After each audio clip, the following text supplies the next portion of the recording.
Gong. Kok. Ngantel jasmu ya. Ora kok. Kuwi ngopo ya, Gong, kok matane abang. Mendem ya. Oh, ayo mulane. Aku nek ora ngene iki ra wani, Tru. Ngombe apa ya? Spiritus. Ana saiki ora ana golek minuman wis ana. Spiritus tak kake Coca-Cola ombe. Dilalani. Waduh. Payah kowe. Kok kene, Tru? Iso kan leren ngono. Wong arep perang kok dadak gedhekke ati ngono kuwi ora entuk kon gedhekke ati. Oh, kapokmu kapan kowe? Ayo. Haji kono. Ngopo kok malah muring-muring dhewe? Asma lasirun mah mlaku-mlaku. Lasirun iki sapa? Tukang eson. Ora tunggu son mah mlaku-mlaku ndasa asikanan. Oh, sapa-sapa kok? Asma. Tenan. Tenan. Ayo kesel yo. Dadak mbeni barang ping arep perang Karto Marwo dadak werna-werna. Ora sampe lek trajangi dhewe le. Oke. Hati-hati ya, Tru. Ana kira-kira wae alah ngomong aku sae. Oh iya. Ana ngene ya. Ora ati harus iso. Ah iya. Wis ora pandang brutu. Apa? Pandang brutu. Pandang bulu. Aduh. Mumet tenan aku, Tru. Ya wis ora maju, tak maju. Soalnya aku nek konangan mah tak keplak yo, Gong. Wong luwih rapi kok dienggo. Ulung sawangan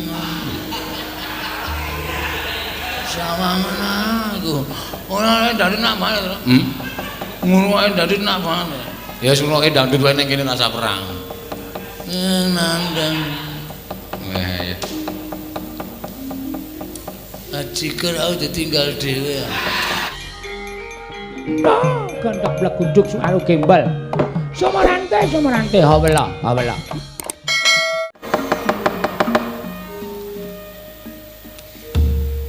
Koko Prabu jimat semban kula. Koko Prabu mangayawan kula.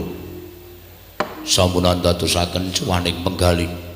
Jengandika Koko Prabu kula boyongi wonten negari Ngastina dinten sak mangke. Mboten benten kaliyan lampahan ingkang sampun nglampah. Pendak-pendak ingkang rayi nglempahaken sangganing para sepuh. Pendak-pendak ingkang layi ngawontenaken pasewaken ingkang bene kaladat ingkang sampun boten sanes kejawi namung rembak dhateng para Pandhawa Koko Prabu jagat Dewa Bathara jagat pangestu ngoro.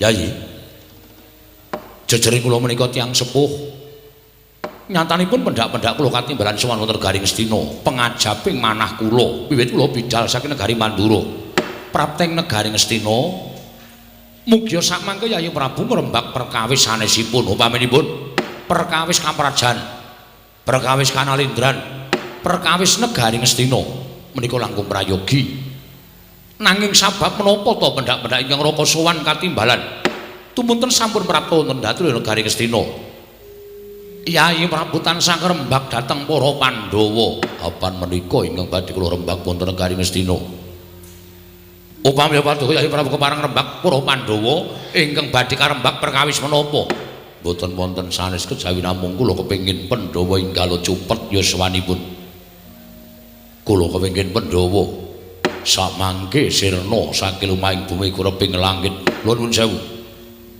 dasaripun menapa Yayi Prabu paring dawuh mekaten krana priyang sanes Pandhawa menika kaliyan Duryudana kadang tunggal yang Satwarga sumangga ngenipun badhe pestani nanging tumapang raosipun Duryudana Pandhawa menika mujudaken satru mungging cangklakan menawi Pandhawa tasih gesang wonten ing alam padang gesangipun Duryudana boten manggih katentreman anggen kula dados nalindra boten jenak tuwin boten tentrem mila pangraosing manah kula petangan kula dados nalindra saged tentrem menawi Pandhawa sampun ngatang-ngatang dados bathang menawi Pandhawa sampun sirna menawi Pandhawa sampun boten saged nyawang gelaring jagat miwahe seming rembulan Koko Prabu Wilatala jagat wasisaning Upacara wayak tur jagat Yayi, kula nuwun sewu.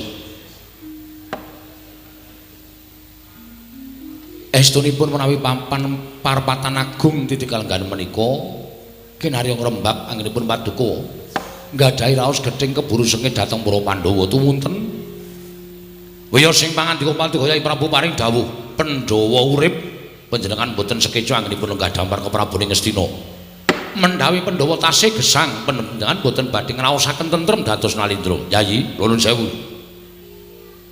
Nalindra ngendika menika kedah mawi pengatos-atos. Tegesipun sampun ngantos dipun mirengaken dhateng para kawula minggahing para nayaka lan punggawa. Satemah sami nyebat yen to Yayi Prabu menika nuwun sewu Nalindra ingkang pambegipun singlar saking kautaman. Ketitik kula nuwun sewu. Pandhawa mboten nate gawe kisruh. Pandhawa mboten nate gawe rame wonten negari Ngastina.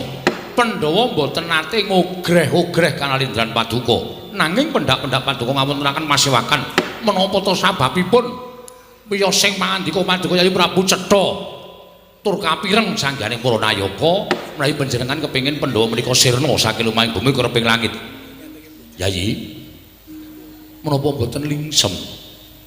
Menapa mboten Paduka menika kawatir menawi para kawula menika sami ngraosi dhateng Paduka Yayi Prabu Duryudana badhe kula singitaken sedaya sampun sami prisa menawi Duryudana sakurawanipun menika mboten gathuk kula mboten mathuk kaliyan para Pandhawa. Pandhawa menika tumrap kula satru, Pandhawa tumrap kula menika mengsah mila mboten perlu kula tutupi malih. Pandhawa tetep kula anggep mengsah mila dinten menika kelempakaning para priyagung wonten madyaning pasewakan namung badhe kula ajak pirembagan kados pundi caranipun supados Pandhawa menika meruput anggenipun sowan ngersanipun pangayanipun Gusti Akarya Jagat. Nuwun sewu.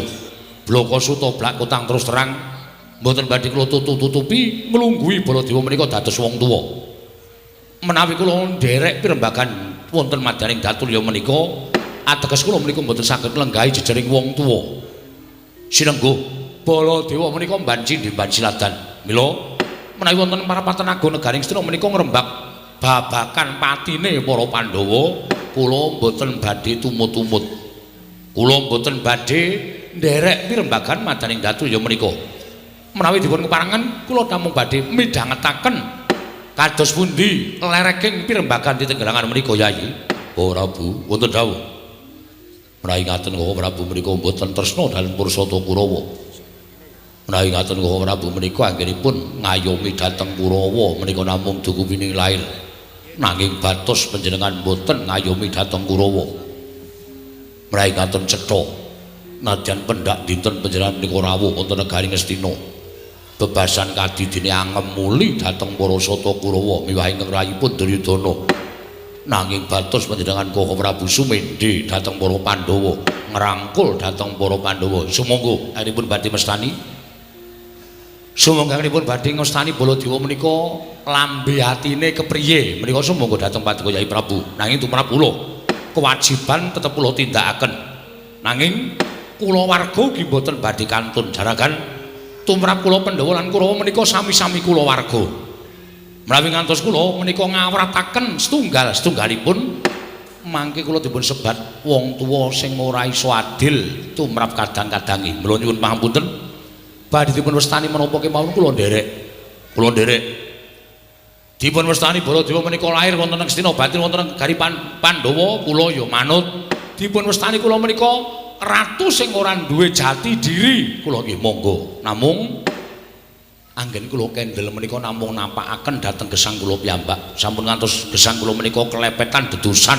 Ing nyatanipun bebasan kula menika mboten dahar nangkanipun ing gabul pulute. Nggih. Paman Harya wonten dawuh nggih. Menawi saking pamrayoginipun paman kula sejenar kados pundi? Nuwun sewu. Menawi Paduka ngrembak babakan para Pandhawa menika mestinipun dipun taliti langkung rumiyin. Sinten to ingkang lair batos kaliyan panjenengan, sinten to ingkang boten lair batos kaliyan panjenengan, tegesipun ati karo lati ora nyawiji. Menika langkung dipun taliti langkung rumiyin nggih. Sampun gegampil ngrawuhaken para pinisepuh sampun gegampil ngrawuhaken para kadang menawi saknyatanipun pinisepuh lan kadang menika kala wau mboten mathuk tuwin mboten sarujuk kan pemanggih paduka anak Prabu Ngastina. Mila benjang malih mugi kapitang ingkang langkung permati. Nggih, gandeng samangke sampun kebacut. Mboten dados menapa. Paman Harya Klaturi asung pamrayogi paring pangandikan. Kula kepengin supaya Pandhawa ndang cepeta umure.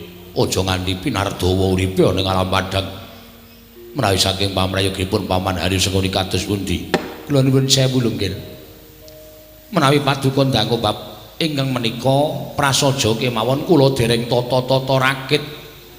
Inggih menika Karti Sampeka ingkang jimet tuwin memet supados dados sarana pejahipun para Pandhawa margi kedah kebaing pengati-ati. Krana nuwun sewu sampun marambah makaping-kaping wungsal wangsul ingkang bapa menika nggadahi igo pertikel supados dados sarana pejahipun para Pandhawa nanging nyatanipun gagar wigar tenantuk karya. Mila kula nuwun sewu dinten sakmangke kula mboten saged munjuk atur nanging ewa semanten sampun ngantos adamel cuwa penggali paduka. Wonten mriki pinisepuh ingkang saestu lahir batos jumurung dhateng kersa paduka kula kinten kula nuwun sewu namung kalih inggih menika kula lan Kakang Prembandurna. Mbok menawi kula mboten saged atur pamrayogi bab Karti Sampeka Kakang Prembandurna sakmangke sampun gadah Karti Sampeka bab pejahipun para Pandhawa. Bawadurna wonten dawuh kados pundi go pertikelipun Bawadurna supados para Pandhawa saged wejah sampun ngantos pinarbrawa kamulyanipun. Nuwun sewu nggih. Menawi mejahi para Pandhawa menika janjanipun gampil. Inggih. Bebasan angel mijet wae ngranti suwe banyu sinaring. Menika tumrap kula mayan. Aja gegampangke lho Kakang Durna, bebasan aja ngempukke watu ngatoske banyu. Pandhawa nyatane bola-bali tak kerenah patine ora kelakon. Nuwun sewu. Terus nek miturut Kakang Prembandurna patine Pandhawa kuwi carane piye? Lho, Pandhawa ki timbali wae ana negara Ngastina. Timbali ana negara Ngastina kanthi pawadan Pandhawa bakal nampa negara Ngastina, mbuh separuh, mbuh wutuh. Mengko sawise tekan negara Ngastina Pandhawa dijak ropian-ropian dahareca ngunjuk seger. Ning aja lali jroning dahar lan ngunjuk mau dedarane kudu wis dicampuri wisa racun ingkang neniwasi. Wedange ya diweni racun ingkang neniwasi. Tumuli padha ropian-ropian seneng-seneng. Pandhawa mesti ora bakal ngerti yen to daharan sing wis diaturake marang para Pandhawa kuwi wis diwenehi wisa racun. Kanthi mengkono Pandhawa mangan dedaharan sing wis diaturake nang negara Ngastina, Pandhawa mati sirna margalayu. Hose, sampeyan kelingan mboten? Bab napa? Nalika kula ngracun Bratasena. Kula racun mawi dedaharan, Bratasena ora ngerti nek panganan iku pun kula borehi wisa racun. Wekasan dheweke plak kapidara ngantos kula taleni sak awak, sak ujur. Kula banduli watu, kula cemplungke wonten ing sumur upas. Nek etungane nalar Bratasena mati, mesti mati, ning nyatane mboten. Bratasena ora mati malah entuk tirta rasa kundha. Kanugrahaning saka Sang Hyang Ananta Boga sapa sing ngunjuk entek sak kendi kekuatane wuwuh 100 gajah. Mongko Werkudara nalika semanten iso ngombe entek 8 kendi. 8 gendang napa 8 kendi? 8 kendi. Mula Werkudara niku kekuatane wuwuh 800 gajah nek ngamuk. Dadi nek miturut kula igo pertikel sampeyan niku mbebayani. Ya nek Pandhawa ora ngerti, nek ngerti terus ngamuk teng Ngastina. Sinten sing kapitunan? Menawi ngaten sampun ngantos sedaya Pandhawa. Lajeng mbaka siji Puntadewa dhisik diaturi teng negara Ngastina. Puntadewa diaturi teng negara Ngastina tumuli diracun tekaning pati. Werkudara tekan negara Ngastina diracun tekaning pati. Mbaka siji urute Janaka. Bar Janaka niku Lasdewa diracuni mbaka siji mesti tekaning pati. Nuwun sewu. Nek Puntadewa mati sadurunge Werkudara didhawuhi sowan teng negara Ngastina wis krungu Kakang Nisirna Werkudara ngamuk. Pengamuk ing Werkudara sapa sing iso nambaki niku ya Iga Pertikar sing ora ketemu ngakal, ora klebu nalar. Lho nuwun sewu. Pandhawa dinampake mangke riyen. Niki ya angel padake mikir kaya ngaten iki. Pandhawa diobong ta negara Ngamarta. Nuwun sewu lho sampeyan iku nek diwigo kok kayane gampang banget. Ana tetembungan wit gedhang awa pakel. Teng pundi niku? Lho, mboten teng pundi niku utawa basa sing ngandhake wit gedhang awa pakel omong gampang ning nglakoni angel. Mbah inggih sampun sembrono to Kakang. Oh, sejatosipun ngaten lho cicune. Pripun? Sejatosipun ngono sewu kula badhe matur ning kula ajri. Ajripun sebabe menapa? Iya, perkawis ajri mergi menawi atur kula sak mangke badhe anyendu. Tuwenane enggol dateng priyagung lenggah wonten negari Ngastina. Nuwun sewu, niki parepatan. Perkara bedaning penemu menika wis lumrah. Tumrap kula jarine wong pinter padha nyebutake jroning pirembugan menika bedaning penemu mujudake satunggaling kaendahan. Mula kula aturi paring dawuh, nek beda penemu ora kena nesu. Nek nesu tegese urung iso dijak pirembugan ingkang apik-apik. Ngaten nggih, Di? Nggih. Nuwun sewu, jane Pandhawa niku gampang dipun pejahi. Pandhawa niku gampang dipateni. Ning gandeng wonten ingkang ngomong, Pandhawa menika wonten ingkang ngayomi.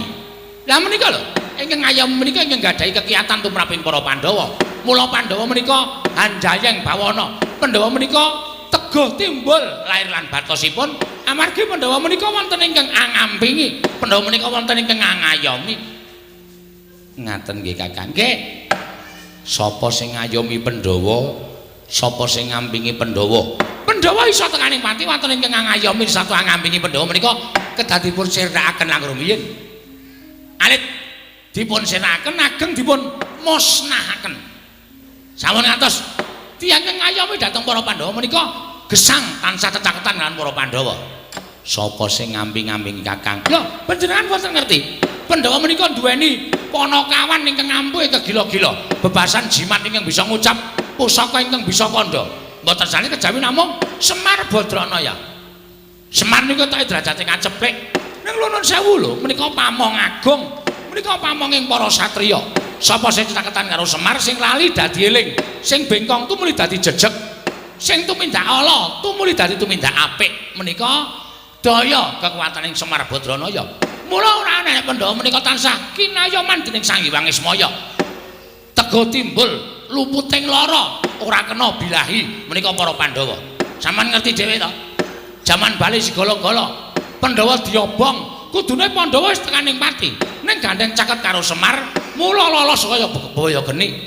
Nalika Werkudara piran babat Wanamarta, sampeyan ya prisa. Wanamarta menika wana gawat kliwat ping tempat satu mati jalma mara keplayu. Alon-alon to Kakang. Ora usah kesusu.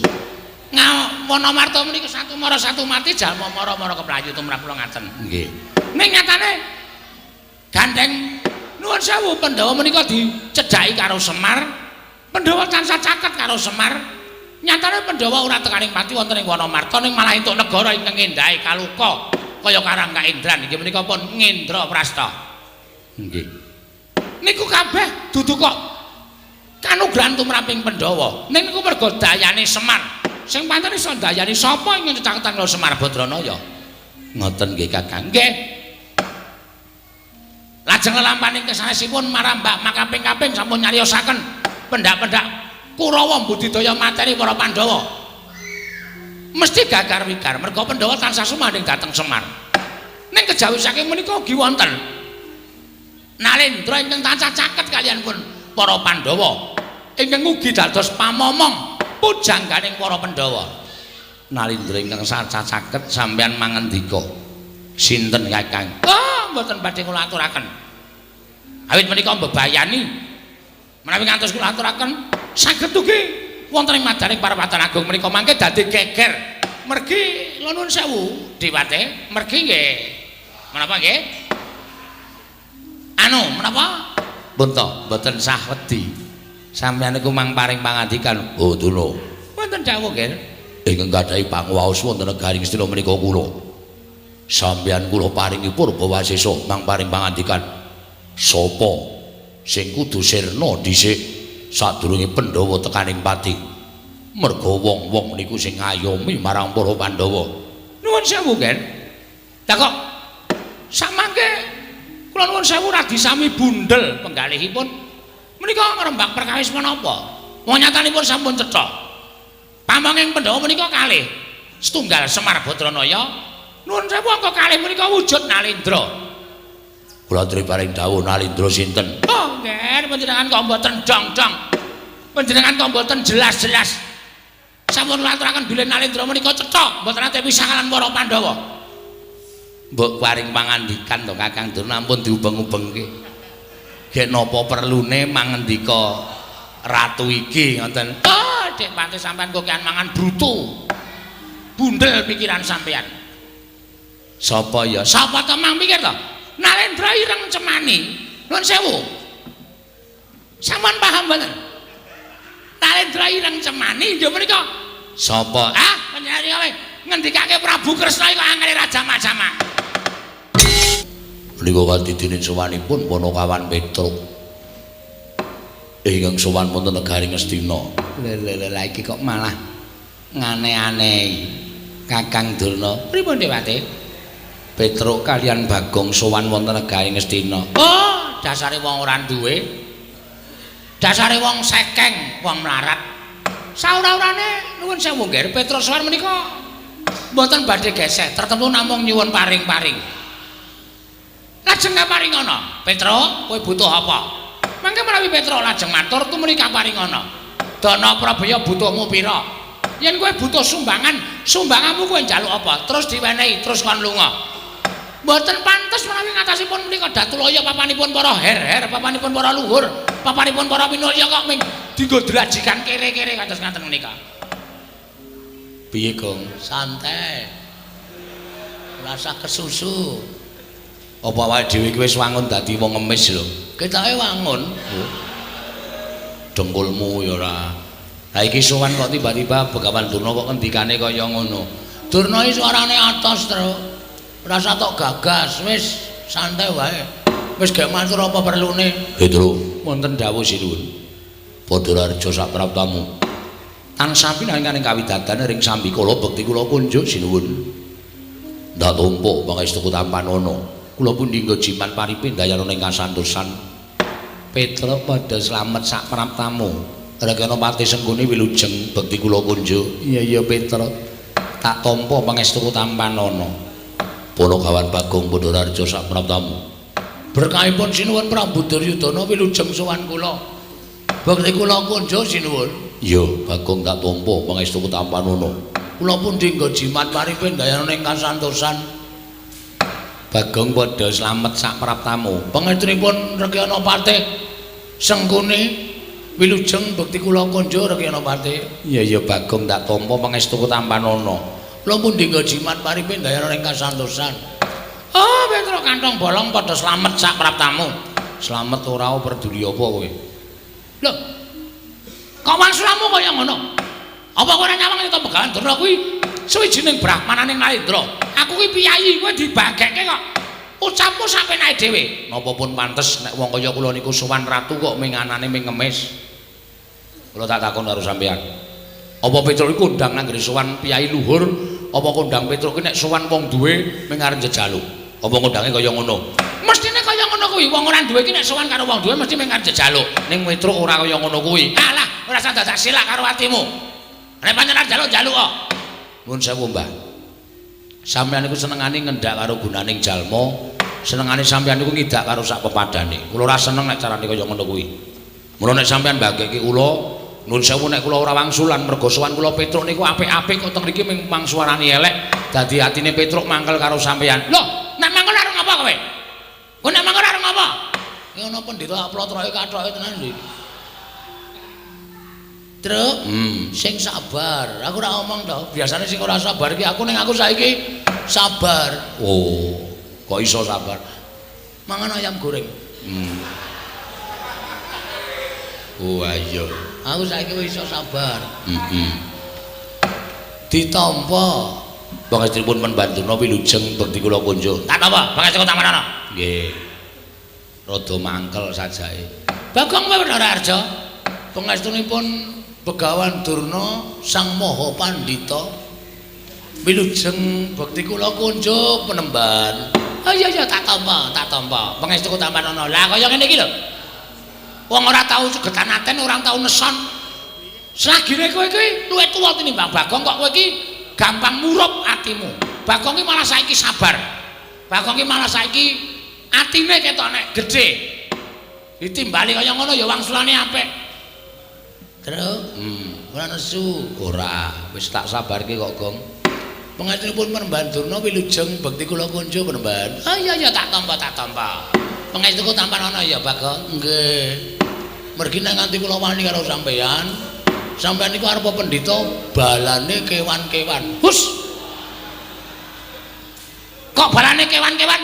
Nyatane sampeyan ngepek kewan, ora ngepek menungso. Loh, iki ketoke alus ning saya atos iki. Oh, ketoke kepenak suarane ning saya ora kepenak.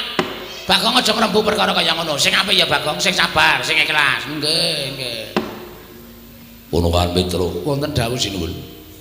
Sawise satata nggih ana wigati apa mula kangge matur marang panjenengan ingsun sepisan ngaturaken sembah pangabekti ndungkap angka kalih sowan kula menika dipun utus pepunden kula inggih menika Ndara Abimanyu anakku nggih ya kene Abimanyu utusan nglawan sira Ponokan Petro mugi andadosna ing kawuningan Ndara Abimanyu menika pendak dinten muwun krana kacariyos sampun wonten 3 jandra ingkang lengganing dinten sakmangke menika pepunden kula Pandhawa 5 cacahe menika nilar negari Ngamarta mbotenipun mangertosi wonten pundi papan lenggahipun. Lah niki andadosaken sungkawaning kalih para putra klebet Ndara Abimanyu mongko mbotenipun mangertosi wonten pundi lenggahipun para Pandhawa. Ora ana baban ingkang menga, andha ingkang sumendhe, banon kang tinumpuk mboten wonten.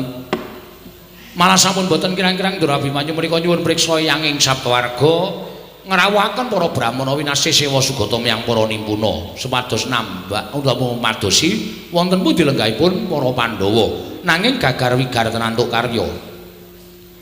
Tumuli nalika semanten petang-petangan kali kula diitung-itung sapa pendhita sing urung disuwuni prisa. Lah kok mak geragap Ndara Abimanyu paring dawuh Petra kowe sowan ning Sukalima. Gandeng Kanjeng Rama Kanjeng Wanjadipati kuwi duwe guru sing banget dibekteni. Mula nyuwun prisa karo Eyang Penemban Durna, Pandhawa nilar praja kuwi lenggahe ning endi. Nek panjenengan nuduhake matur nuwun, nek ora wis mangsa Baranga Petruk, klepat kula nilar Tanjung Anom nganti kalih Bagong sowan teng negara Ngastina. Dados wigatosipun kula menika mboten gadhahi wigatos kaliyan Sinuwun Prabu Duryudana. Nanging nuwun sewu, kula sowan mriki menika betah Begawan Durna. Mergi kala wau kula jujuk wonten ing Sukalima menika suwung. Mboten wonten tiyang babar blas, lawange gembokan. Dumunten wonten cantrik sing matur kalih kula nek Begawan Durna sowan teng Ngastina. Wes kula jujuk sowan mriki. Nuwun pangapunten nggih sinuwun. Sowan kula wonten sanipun Sinuwun Prabu Duryudana menika mboten betah kaliyan panjenengan. Ning kula badhe nyuwun ngampil Begawan Durna mboten ketang namung sekedhap kemawon. Badhe kula suwuni prisa wonten pundi lenggahipun para Pandhawa dinten sakmangke menika. Nek Begawan Durna saged ngaturaken kula akoni nek pendhita pancen kondang monyor-monyor, pendhita kalukengrat wasis wasiteng ngesi. Ning nek Begawan Durna ora iso ngaturaken wonten pundi lenggahipun para Pandhawa pun sarembug kalih Bagong wiwit dinten menika Durna kudu minggat saka Ngastina. Pun ngoten mawon matur kula menawi wonten lepatipun nyuwun pangapunten, sewu lepat nyuwun pangaksama. Oh Durna, wonten dawuh Ger. Petruk matur kados mekaten. Bapak Durna sampun tanggap kula semanggaken, kula caosipun Bawasesa. Petruk, pripun, Mbah? Kowe butuh karo aku to, Panakawan? Nggih. Bakal takon apa? Mbok penak jagongan niku adu arep. Ora kok ungkur-ungkuran ndak ora kepenak li dirasake. Oh iya aku tak maju. Nuwun sewu keparengaken kula majeng nggih. Kula semanggaken Bapak Durna. Durnaina panalinganira lumajaring ratri linenggak jangganira kapisanan aneng merang Bratayuda ing Petra pripun Mbah kowe butuh takon karo aku nggih takon apa Kacarios Pandhawa menika sampun 3 candra nilar negari Ngamarta dadosaken susah penggalipun Ndara Abimanyu kula nyuwun dawuh menawi penemban Durna menika pandhita ingkang pinter saestu lan ngertos sadurunge winarah kula ajeng dhuwur mriksa Pandhawa menika lenggahi teng pundi saniki tasih sugeng napa sampun boten wonten Bapa penemban Durna utawa Yang penemban Durna kula aturi paring dawuh simbah pendhita kula aturi paring dawuh Pandhawa saniki teng pundi nek pun kecetha keterangane ajeng kula jujuk papan lenggahi para Pandhawa ajeng kula jak bali teng negara Ngamarta kula kanthi kondur wonten negari Ngamarta gandhak plekundung swalu gembol sumarante hawala Petra pripun wis pirang-pirang dina iki tak arep-arep kok ora ana wong takon tentang Pandhawa lah kok dadi kowe tekono ing kene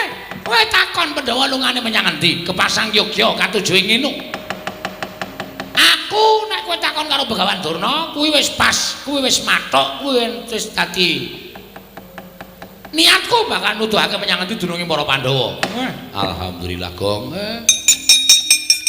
Begawan Durna ngerti Pandhawa lenggahe endi wis gak ditakoni ae gak dijuk Pandhawa gejak kondur terus nek kira-kira Begawan Durna ngapusi ora sampe melu pacule sirahe kok njuruk tegel pacule semen lha piye nek pendhita apus-apus arep ngopo urip ya mung ngapusi kono kene aulung modar malah wis ora kokean omongan sabar ya Bagong sabar pacule urung ana mengko aku gawa aku dadi sakepenamu kowe teng pundi Petra nun kok aku tak takon karo kowe dasarmu apa nek aku ora ngerti kok kowe arep nunduk karo Begawan Durna Durna kon minggat saka negara Ngastina kuwi dasarmu apa kowe iki mung gedibal kowe iki mung ponokawan kok nglungake brahmana kaya aku dhuwur derajatku nang negara Ngastina dhuwur derajate sampeyan nang negara Ngastina ning sampeyan ora duwe hak kewajiban tumrap negara Ngastina lho kok iso kaya kandha kaya mangkono lha nggih dasarmu apa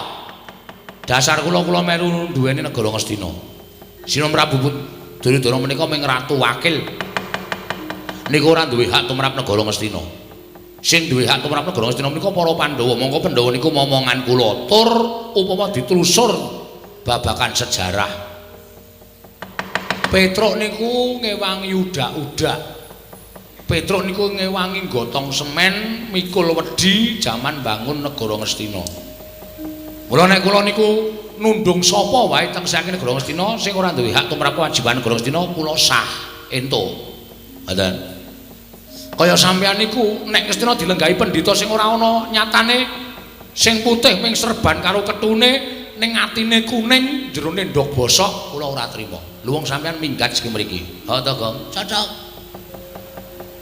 ora minggat yo gajuli ya sabar Gong aku sabar kok Truk ya ora sak gampang nesu ora maton to dasar kula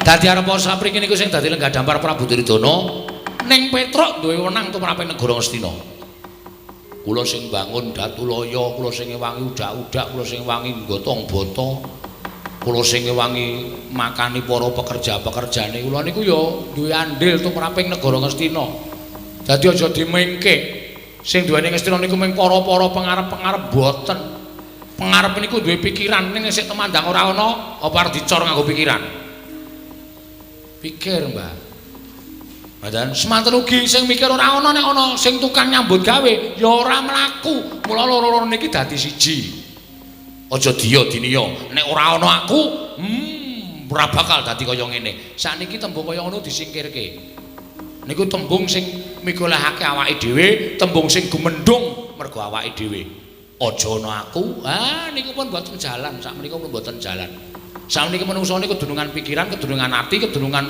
rasa nek gelem gumregah ngumrembyake tangan jangkake suku pikire gelem diolah niku napa-napa bakal kelakon. Mung kari gelem apa ora, tembunge keset apa ora. Nek keset ya dadi wong rekoso, nek ora mesti entuk dalan rejeki. Niku tumrap kula ngoten. Diar Petro iso dadi moden ya, Tru. Nek mejang gleling ya Petro ki. Tur kenyataan kuwi ora mung omongan tok. Dadi nek sampeyan ora iso ngandhake ndoro-ndoro kula Pandhawa, wo tenan. Kula ora mung ngomong goro. Kula ken lunga sing mriki. Kula ken ngangkati sandangan sampeyan lemari-lemari kula ken ngangkati tumpake gerobak terus minggat nduh teng pundi sampeyan papan pernai. Nek aku lunga mesti digoleki para Pandhawa. Kula sing matur. Nek Durna wis lunga, kowe mesti didukani karo para Pandhawa. Nuwun sewu, Pandhawa ki arep juragan kula, kali kula wedi. Kali kula ngitung. Mergo apa? Pandhawa ki niteni karo kabecikane wong liya. Ngoten. Pandhawa ki niteni karo dharma bektine batur-batur kaya kula niki. Pandhawa niku ora tau lali karo dharma bektine kaya kula. Mula arep kula niku ora sowan mbok suwene 7 taun. Nek kula tiba-tiba sowan ten negara Ngamarta, dirangkul karo para Pandhawa. Petruk tanpa kowe aku ora iso kaya ngene. Petruk tanpa kowe Pandhawa ora kaya ngene kahanane. Niku lho apik-apike bebudene para Pandhawa. Mongko wong kaya ngoten niku angel golek-golekane angel. Ngoten. Dadi kula suwun sampeyan niku nek umpama dadi piyayi ya ngelinga karo lelabuhane para kawula-kawula, ngelinga karo lelabuhane karo wong-wong cilik. Nggih, aja sak kepenake dhewe. Ngoten. Petro, nun. Barang kowe kandha kaya mengkono aku pengen jujur karo kowe. Jujur napa? Blaku tang terus terang aku ora ngerti Pandhawa nendi. Lah kok wau muni ngerti? Aku mamang kepengin nutup-nutupi. Neng barang kowe ngandhake kaya ngono kok terus luwe becik aku jujur karo kowe ning nuwun sewu nek kowe ngelungake aku ora gelem. Lah nek ngoten kula peksa. Lah nek kowe maksa karo aku, tegese kowe kejak sulaya karo Begawan Durna. Kula sulaya karo sapa-sapa ora wedi waton kula menika bener. Ngoten. Nek pancen sampeyan kejak sulaya karo Petruk, sampeyan ora gelem lunga saka negara Ngastina, mergo iso ngandikake Pandhawa lungane nendi? Lah nuwun sewu, teng pundi pampane wong neter Katidayan. Lho, paninan karo Begawan Durna sing kula wedeni apa mau metu jaba Petruk kowe metu jaba dhisik sampurna ning paselakan aku meneh keterangan karo kowe janji goro ditenono ana pendhita tak ileng-ileng kane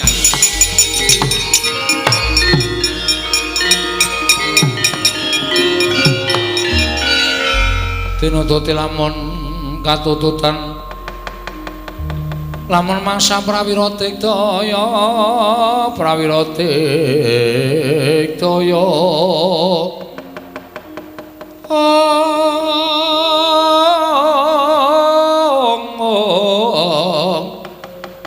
runangkono magawe kelari wang-wang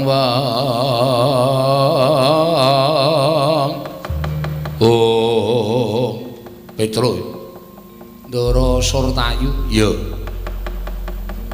enten apa Gus sing kula entosi Dede Kurawa sing kula tenteni sanes para Santa Kurawa ning Begawan Durna sing kula suwune priksa teng pundi lenggahing pundhen kula Pandhawa ingkang sampun sawetawis wekdal nilar praja Ngamarta Petruk nun Blokasuta wae Begawan Durna bapa Penemban Durna ora priksa menyang lenggahing para Pandhawa mulyan kowe takon karo bapa Penemban Durna aku sing bakal meneh mangsulan karo kowe Lanjenenganipun sinuwun utawa Penemban Durna pun tetela wis cetha nek ora ngerti ya pancen ora prisa. Lah nek ngoten gampang mawon nek pancen ora ngerti ya Penemban Durna lunga saka negara Ngastina. Lah terus sampeyan rawuh mriki wigatosipun aku dijawuhi dening Paman Sengkuni kinen nyekel karo kowe. Nyekel napane? Lho, awakmu iki. Kersane tak bondo tak krincung sing tak leboke pakunjaran. Gedhe kok tak pateni Petruk.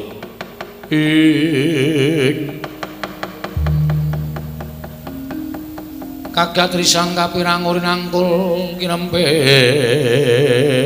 kempit dosang reknaning bawana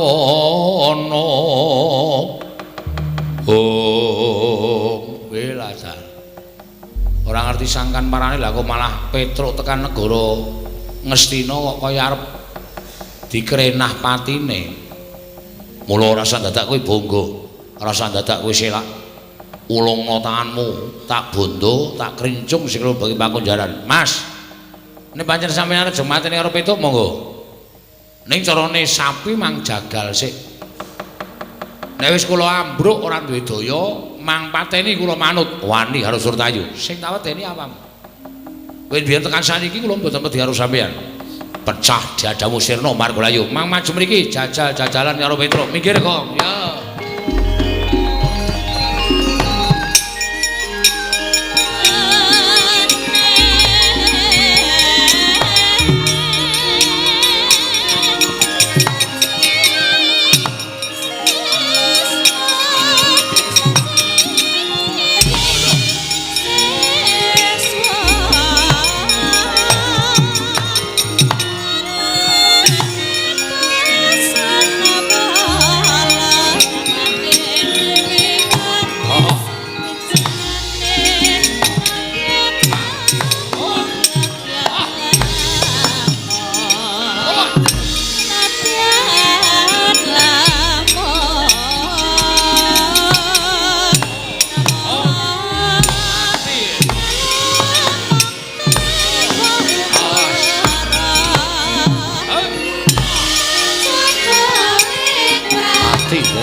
Sirah pada kebal Rene.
Gong.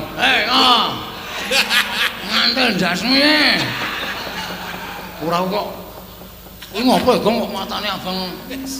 Mendem ya. Oh, ayo mulane. Aku nek ora ngene iki ra wani, Tru. Ngombe apa ya? Spiritus. Wis ana saiki ora ana golek minuman ora ana. Spiritus tak kaki Coca-Cola ombe. Dilalani. Waduh. Wis payah kowe. Kok kene, Tru? Wis kok leren ngono. Wong arep perang kok dadak gedhekke ati ngono kuwi ora entuk kon gedhekke ati. Oh, kapokmu kapan kowe? Ayo kowe. Haji kono. Ngopo kok malah muring-muring dhewe? Asma lasirun mah mlaku-mlaku. Lasirun iki sapa? Tukang ngeson. Ora tungguson mah mlaku-mlaku ndasa asikanan. Oi, sapa-sapa kok? Asma. Tenan. Tenan. Ayo kesel yo. Dadak ombeni barang ping arep perang karto marwa dadak werna-werna. Ora sampeyan melak trajangi dhewe le. Oke. Hati-hati ya, Tru. Ana kira-kira wae alah ngomong aku sae. Oh iya. Ana sing ngene ya. Ora ati harus iso. Ah iya. Wis ora pandang brutu. Apa? Pandang brutu. Pandang bulu. Waduh. Mumet tenan aku, Tru. Ya wis ora usah maju, tak maju. Soalnya aku nek konangan mah tak keplak yo kok. Wong luhur ape kok dienggo. Ulung sawangan. Sawangan aku. Ora dadi nak mana, Tru? Ngono ae dadi nak mana. Ya wis ngono ae dangdut wae ning kene rasa perang. Nandang. Ya. Ajiker aku ditinggal dhewe. Awar turu ning pangkone sinden-sinden. Njur sapenake dhewe ora. Arep ngosek-ngosek ning kono. Ben kami pengen. Ya. Lah trajange dhewe le. Heeh. Hati-hati ya, Tru. Ya.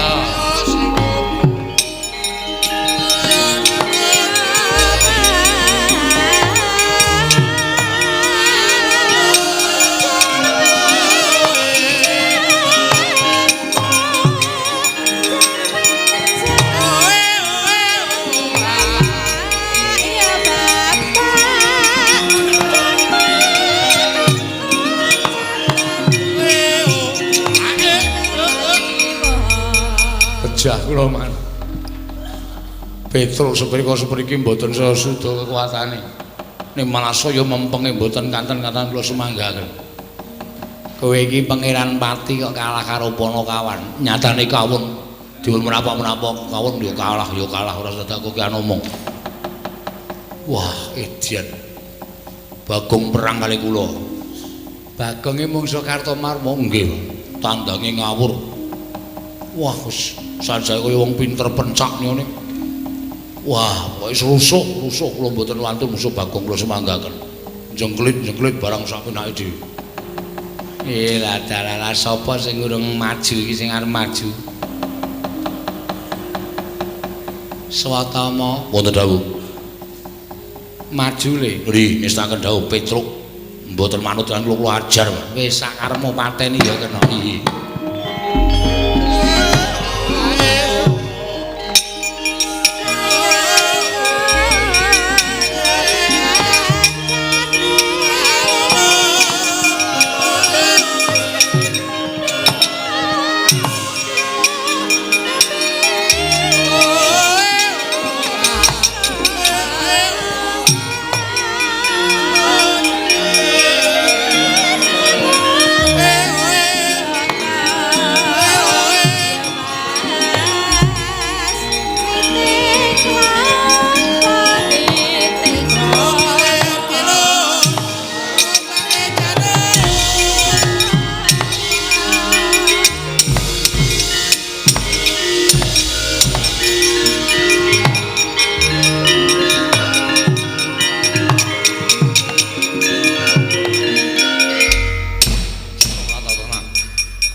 Arep menang karo Kartomarma menang karo Raden Surtayu musuh Swatama entuk musuh kowe ayo alasan Petruk kowe diantemi kok menang wae mlirik matamu Kowe menungso apa kowe? Kowe panjenengan apa?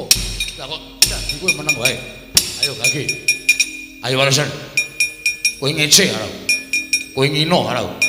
Dumeh tak antem ora apa-apa, matamu mlirik. Kok anggemu aku iki anak pendhita, kowe mung anak batur. Diantem kok ora apa-apa malah mecicil mripate. Anggemu apa? Ayo, kowe malah suaraku, malah suaraku.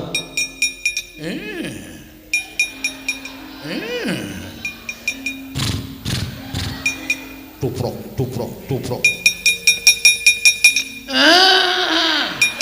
Rasa melu-melu. Aku gumae terus. Rasa melu-melu togong ngene.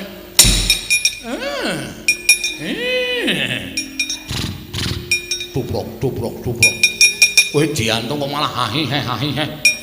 Kowe malso kowe. Malso, malso. Tuprok, tuprok.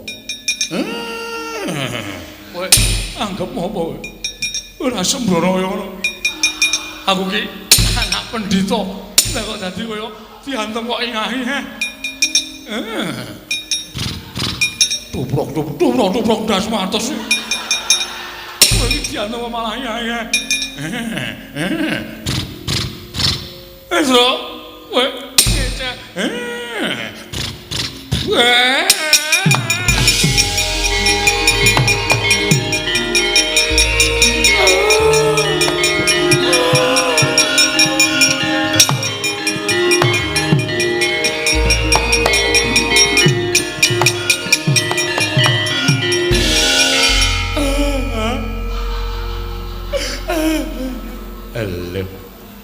Iki ngapa iki? Prajurit maju, ora katon tatu kok mundur nangis. Man, ngapa? Ati kula sakit, Man. Kok lara kenapa? Manah kula sakit. Petruk kula jotosi. Lah iya, aku ya weruh. Nggih, Man. Petruk kula antemi sak manut karo karep kula sak mempeng-mempeng kula. Kula ken males ora gelem males ning matane mecicil. Bareng gelem males niku mboten ngantem. Piye? Ngenten iki, Man. Terus cangkeme ngenten iki. Terus sikile tuprok, tuprok, tuprok. Wonten niku, Man. Niku bola-bali niku suwe-suwe tak rasake ati kula saya lara. Saya lara terus kula nangis. Adik anakku ngger satama. Pulo-pulo bejamu dadi 20. Mula ya Petruk ki ngerti sejarahmu. Dikon bales ora bales ning malah ngono kuwi. Niku artine napa, Pak? Teng ati kula kok lara banget. Kuwi tegese Petruk ki ngece karo kowe. Lho, ngece bab napa? Ngece nek kowe kuwi anak jaran. Paman ampun clumetan. Kula niki anak pendhita, ibu kula widodari. Widodari ning keleke papat. Kok keleke papat? Sikile papat. Mbokmu kuwi jaran. Man. Ngono patih tak jotosi tenan. Ibu kula niku widodari. Widodari ning biyen jaran. Jaman di ngono bapakmu kuwi wujude jaran. Napa nggih? Beda mengi ya.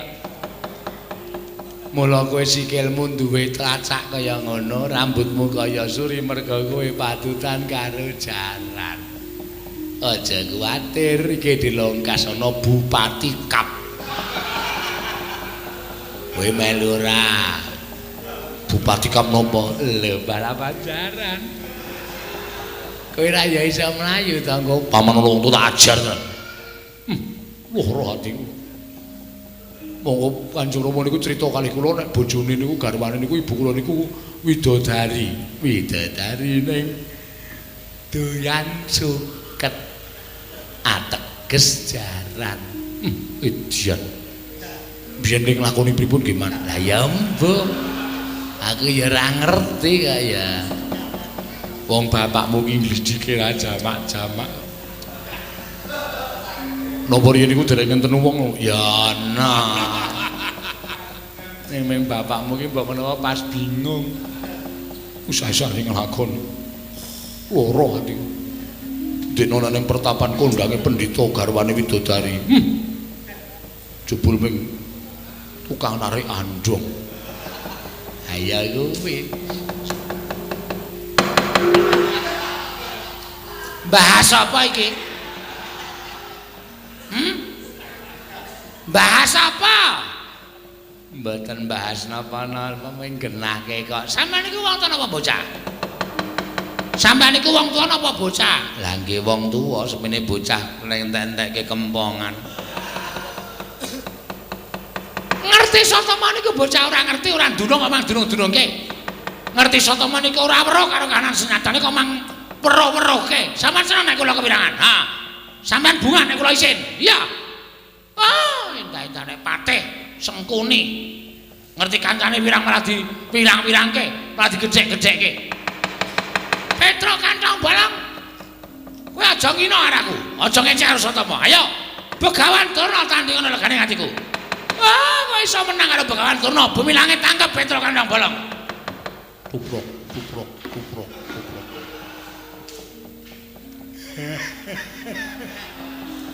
Kono guyu kono. Bahagia. Hah? Sukacita kowe. Nek ana wong kepirangan kok senenge ora jama-jama penyakit ora. Ayo Petro. Adu atos sing balung mleting kulit. Yen perlu kowe nggawa pusaka. Pusaka apa? Aku ora bakal wedi. Ayo ponakan masuk lekane atiku. Tuprok, tuprok, tuprok. Tuprok, tuprok, tuprok. Tuprok. Tuprok.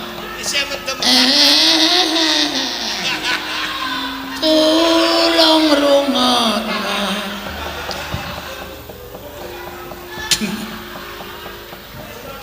Wong mumet sirahe kok ya dadak melu ngece. Oh, pancen penyakit kabeh. Petro ya penyakit, Bagong ya penyakit, gugu karepe dhewe. Iya. Dobrak. Dobrak. Yuk. Halo. Ditirokke nek jarane jengking. Jengking dasmu kuwi. Penyakit ora. Oh, senengane kok ngece karo. Ayo Petro. Kowe ngejak apa? Kuat nadai Kyai Cunda maneh. Oh, nglakon meguru karo kowe. 20 tahun keparat. Tubrok, tubrok, tubrok, tubrok. Dobrak, dobrak. Toprak, toprak, toprak. Siamene malah ngejak setar balapan jaran. Kok iso ngerti? Ponokawan mongko ora ngerti jaman nom-nomane Kakang Prembandurna. Iya. Oh, pancen perot. Ngece karo aku sengkuni perot. Kose to. Sampeyan niku ece-eceran ya ece-eceran aja nyandak sak dhuwuring tenggak. Perot ya men. Wong sampeyan yo eleke kok dadak pendhita kok irunge kok manuk bedet. Ya men, ini ora perot cangkeme. Ini ora bedet irunge. Ini ora perot cangkeme. Bedet perot. Bedet perot. Bedet.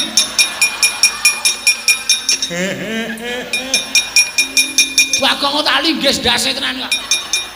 Ora arti perkara kamu ni bedet-bedet jempule atas ora. Lho, Bagong ngerti nek sampeyan pun pendhita kaya manuk bedet. Ya bedet sampeyan pirot. Bedet, pirot, bedet, pirot. Tetrat. Tetrat. Arat. Durung muni kok wis diwangsuli ora. Aman cepet-cepetan ora. Pirot. Oh, cah adil kae nek mrene ngece sampeyan nek merono mece kula. Meneng mawon. Nggih, nggih.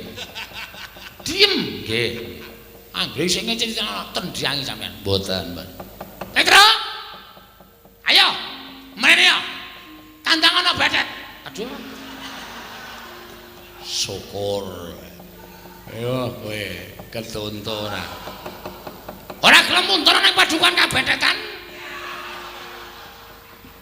Piye ya iki? Sik tak raup sik Dipati. Nggih. Ndak ketuntut terus ora. Nek sampean mboten raup, kula percaya, malah mangke sampean ming munamuni betet terus. Mergo sampean niku gampang eling-eling kata-kata sing pun mangucapke. Mergi nek mboten sampean mikir mboten dadosaken perot ing Mekar. Iki iso bebayani mergo nek sampean maju rambut Kyai Perot. Aku gak iya ta iki. Ora raup. Sik ta, lagi kula nggih raup. Kula ya klera-kleru e. Ame raupe kok gentan sampean iku ngerti ora nek raup niki banyune betet banget. Lah. Sampean madiri kok mengke ndak ketularan oleh kula Perot. Aduh. Gugu karepe dhewe panas wae jajaran. Petro ketiban Kyai Cundamane ora jeblok bertemu aja tundang.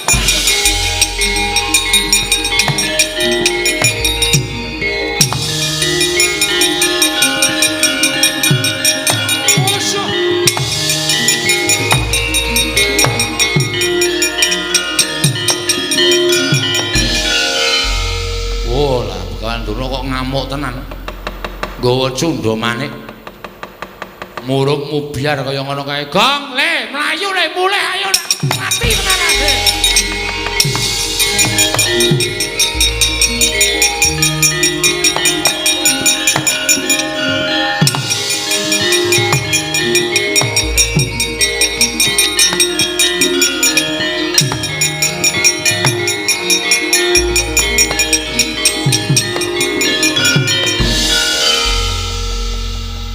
Petro.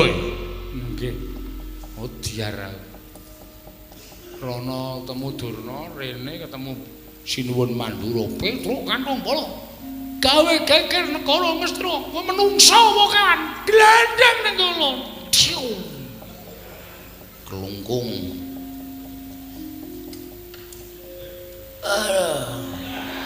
Iku ngopo to Mas Durna mari-mari adus kono. Kita gebyuri ndas Petro. Sapa itu? Dursasana. Uduh. Ngawur. Sinuwun Mandura ngono. Hah? Sinuwun Mandura. Wah, mancing. Gong. Sinuwun Mandura iki Sinuwun Mandura. Hah? Sinuwun Mandura. Asem iki krungu Kartomarma. Wow, selip kupinge ora. Sinuwun Mandura to? Heeh. Mati awake dhewe. Hah? Mati. Kok iso? Durna saka kono, Sinuwun Mandura saka kene. Kono Cundamane kene Nenggala. Waduh. Iya, Tru. Ayo sembuh. Pasrah wae.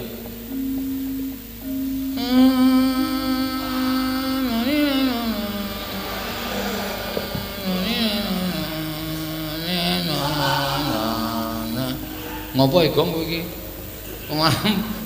Nganggo keyboard.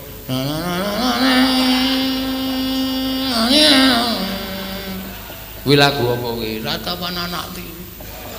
Sedih ta, Tru? Iki nggo ngiringi awake dhewe modar. Oh. Betapa mujur nasibku. Malang, aku seneng mujur. Malang ya ora kena. Apa nek mujur? Lambemu ra. Petro, nun. Saka ndi kowe? Saka Ngastina. Lho, ngopo Ngastina? Diutus Ndara Abimanyu. Abimanyu aku ngutus karo kowe. Nggih. Wis seru ya omongane, Tru. Cetha nesu iki. Heeh.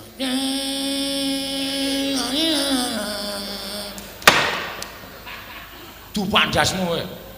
Anggrana sedya anane ana. Tulung sawangen. Oh kuwi iki pantai layar. Aku lagi nyiptake bedayane nek sing aku tak pentaske ya Tru. Iya. Ngopo Ngastina? Ditut Ndara Abimanyu. Lah ya Abimanyu putus kowe ning Ngastina apa? Panjenengan boten prisa to? Ora. Ndara Pandhawa niku pun tigang candra kisah saking negari Ngamarta. Lho. Pandhawa wis ana 3 sasi nang kono Ngastina. Ngamarta. Nggih. Lah kok aku ora krungu kabar? Ah, mboten ngerti wong ya niku le lunga meneng-menengan kok.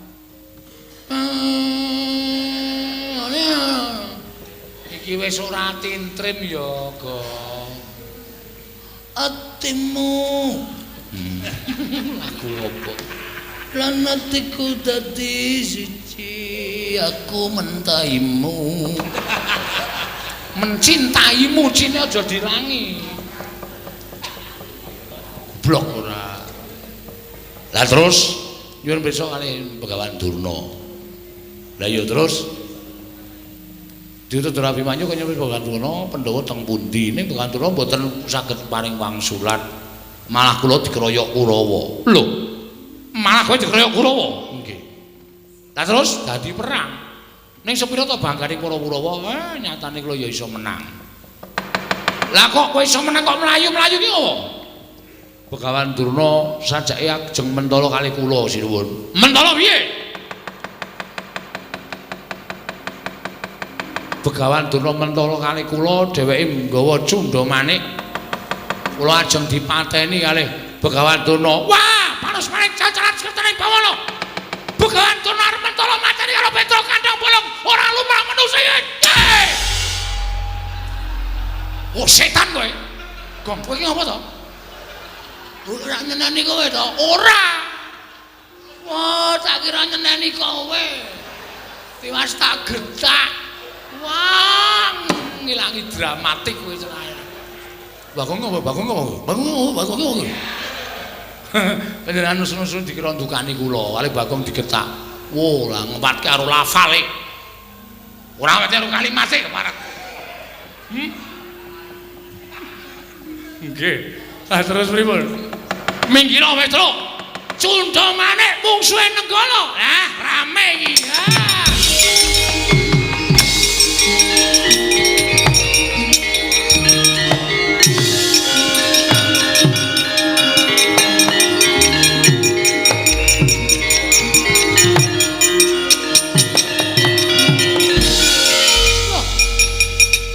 Prabu Mandura. Nggih.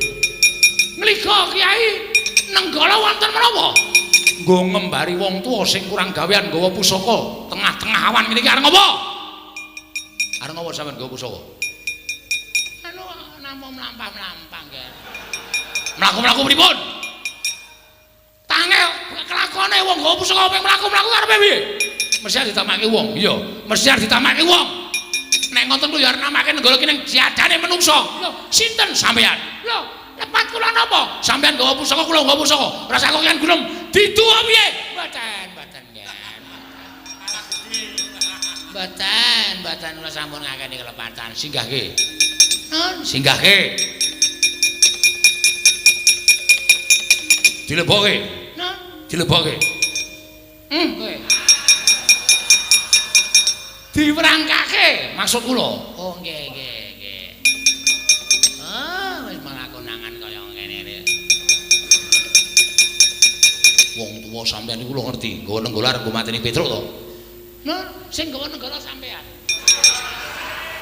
Cundha maneh ajenge mateni Petruk to. Sir kula ngoten. Sare kula tak takon karo sampean. Nggih. Petruk niku sapa? Petruk niku Pandhawan. Baladewa niku gedene sampeyan iki tau tate dipo karo Petruk. Baladewa niku iso dadi ratu mergo labuhane Petruk. Baladewa iso mukti Wibawa Cakrawati Bau Dodoma niku mergo labuhane Petruk. Dadi nek ana sing arep nyekara karo Petruk, sing arep gendak sikara karo Petruk, sing arep tumindak ala karo Petruk, Baladewa ora trima. Nggih, leres menika. Petruk nika ya gedhe labuhe tumrap Negaringan Mandura. Petruk menika ya gedhe labuhane tumrap Paduka anak Prabu Baladewa. Mila sapa sing arep mateni karo Petruk padha karo wani karo Sinur Mandura. Lah, sampeyan ngerti? Ngerti. Lah kok sampeyan arep mateni karo Petruk? Kula mengajeng mateni lampune Petruk kok. Mboten Petruk mengajeng mateni lampu ngarepan omahe Petruk. Lah kok dadak nggo cundha manik? Nggih namung kagem Girigoda dhateng Petruk kemawon. Anu mobil cepet-cepet Petruk. Iki ngopo iki? Arep tiru-tiru sampean. Ning kata-katane ora cetha. Ayo Bali. Bali mboten Bali sampean gawe nesune Baladewa. Kula teng negara Ngastina digawe kagol ati kula. Kula sowan dados saka negara Mandura tekan negara Ngastina digawe kagol ati kula. Teng mriki ajeng manggawe kagol. Napa kira-kira bukan turunan wani karo Baladewa? Langsung kan, langsung mawon. Thank